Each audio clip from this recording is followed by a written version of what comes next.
magaalada Hargeysa caasimadda Somaliland waxa muddooyinkii u dambeeyay aad ugu soo badanayay hoteelada waaweyn ee casriga ah ee laga hirgeliyay magaalada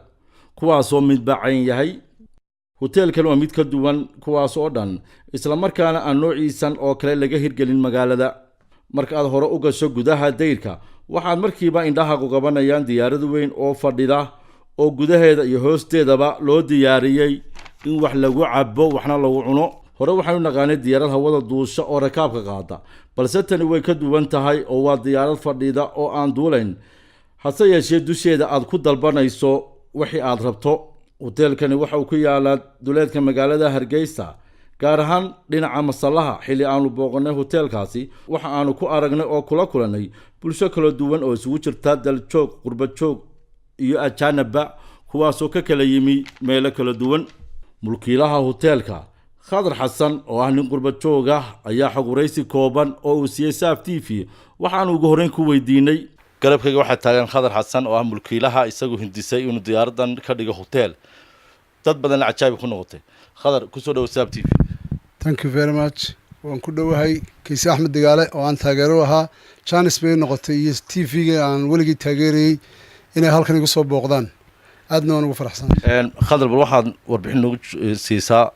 waxaanu joognaa waxaad magaalada ku soo kordhisay dalka Soomaaliya waxaan hore uga jirin diyaarad baad u bedeshay hodheel cunto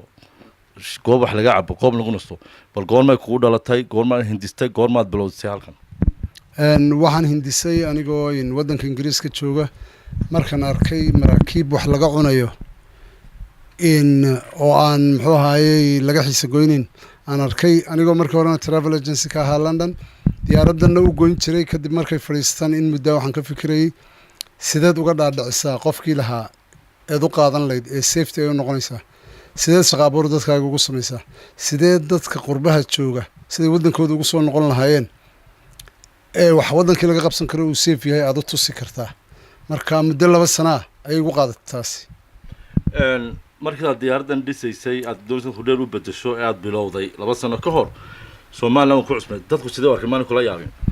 wallahi horta imika waxaad moodaa inay la soo qabsanayeen laakiin markii hore maxaa keenay su'aalaha iigu badnaa maxaa keenay maxaa siday miyay soo dhacday wax aan la weydiin ma jiro laakiin imika waxaad moodaa inay la soo qabsanayaan mid labaad baan keenaa markaan idhi wadiiqadii hore bay soo maraysaa soo maaha bay weydiiyaan imika hodheelkan meel fiican buu ku yaalaa magaalada uu ka baxsan yahay qolo hurta uu leeyahay cuntada uu leeyahay sidee dadku u yimaadaan oo magaalada soo gaadhaan wallahi adigu horta aroorti waxaad moodaa horta reer Somaliland iyo wadankan ka imaan Ingiriiska inay isku shabahan aroorti dadku way wada hurdaan barqadii ay nagu soo bilowdaan ilaa habeenkii meel kale istaagan la waaya ilaa barxadda oo wala soo camiraa dhalinyaradu waxaad moodaa meel ay fariistaan inay laayeen baarkinkii ugu balaadnaa inaan u hayno inay sidaan ugu doorteen iyo waxaan cusub ee unigaade diyaarada ayaan maleyn taa wax barbar socday dhalinyarada iyo dumarku way iska qaadan sawirkii Facebook la geliyay diyaarada Soomaaliya Facebook iyo Instagram iyo meel walba waxa weeyaan halkan ay u taagan waan soo dhaweynaa niman dhalinyarada shaqo ka helayba oo markii ugu yartay kontana oo qof waliba koox uu isagoo wata yimaado oo sawir ay ku galaan okay ugu dambeyntii maxay tahay intii aad hawshan ku jirtay waxyaalii kuga cajiibsanaa ama aad la kulantay aad xusuustaada wallahi horta markii ugu horeysay aniga laftayda bay islahaa markan keenay ay ugu balaaratay waxaan sidii loo socodsiin lahaa iyo dadka sidii looga dhaadhicin lahaa markan arkay 80-90 qof oo wada socdo mar walba oo doonay inay galaan oo arkaan iyo maalintii idda markan furnay oo macal annagii annooyin meelan istaagno weyno oo xitaa dadkii wax lacag ka qaadan la waayay ayna leeqaan sidii biyaha ay ugu cajiibsanayd imika waxaad moodaa in la kala yara degay laakiin mustaqbalkood jacayna diyaarada kala soo korto kuwan kala si ay u sii camurto gulu freestars aan waxa jirta mid kale oo imikada noo taala oo nu doonayno in aroosyada la seexiyo iyada hurdo laga dhigo gaara marka hablaha halkan la isku weydiisto wixii loo sameeyo mid kale oo ay seexdaan qof in looga sheekeeyo doonayno qof waliba anaa sameeyay inuu yiraahdo oo arko uu seexdo oo hablaha waxaan leeyahay ku soo dhiirada mid kale oo hore u iclaamiyay ku sheegay Kiisow markii halkan la furayay waxaan ninka fronta jooga ee ciidanka ah militariga ma aha booliiska iyo dadka erooyinkan ee dee jooga waxaan ka hadlayaa ninka militariga ama ha dhaawacmayo ma dhaawacmin ee doonaya inuu guursado 70% annaga ka bixinayna ugu dhigayna aroosna halkan taasuna waa fariin bishaaradu u dhiisay ciidamada furanta hore jooga wixii ay qabsanayaan iyo wixii kaalmaa iyo wixii shaqo abuuris la barayo iyagana diyaar baan u nahay way qadar aad iyo aad mahadsantahay thank you very much geesta kale intii aanu ku sugnayn hoteelkaasi waxaanu ku aragnay oo kula kulanay muwaadiniin u dhalatay dalka Shiinaha kuwaasoo ka warramay dareenkooda iyo sida u arkaan hoteelka ka samaysan diyaaradda 这是一家主题餐厅 diyaaradda gudaheeda xilligan galay waxaan filayay inay kulushahay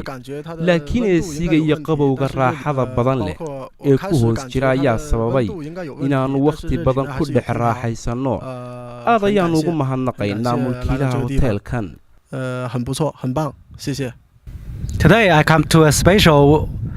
maanta waxaan imi meel aad u cajiiba oo ah diyaarad weyne hoosteed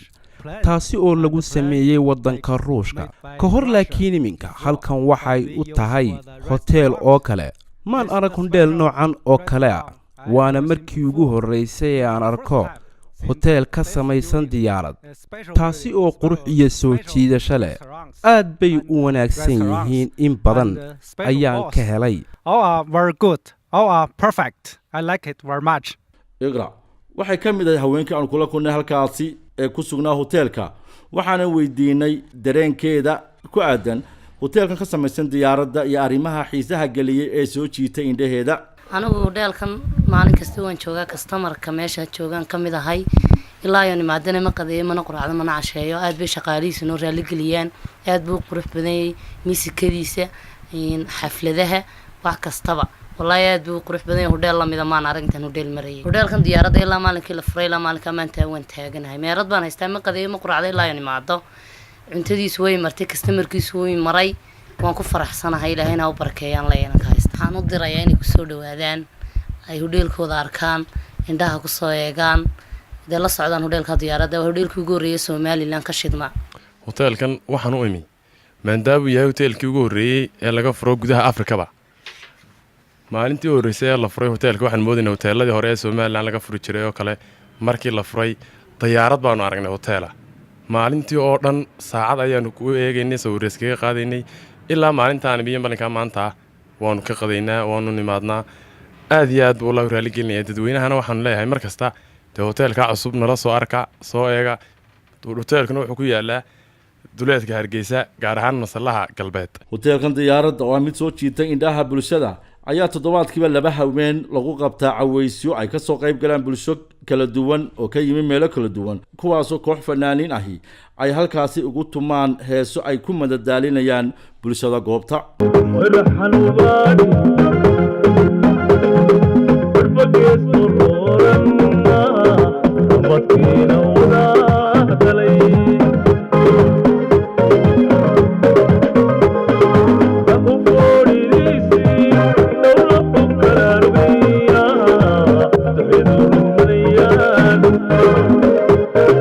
dadweynaha ka qayb gala habeenada caweysada ee lagu qabto diyaaradda dusheeda ayaa sheegay inay si weyn ugu faraxsan yihiin caweyskan ay ku qaateen diyaaradda dusheeda hoteelka diyaaradda ee laga sameeyay magaalada Hargeysa ayaa noqonaya kii u horeysay ee noociisa ah ee laga hirgeliyo dhammaanba deegaanada ay ku nooshahay Soomaalidu Kays Axmed Digaale SAB TV Hargeysa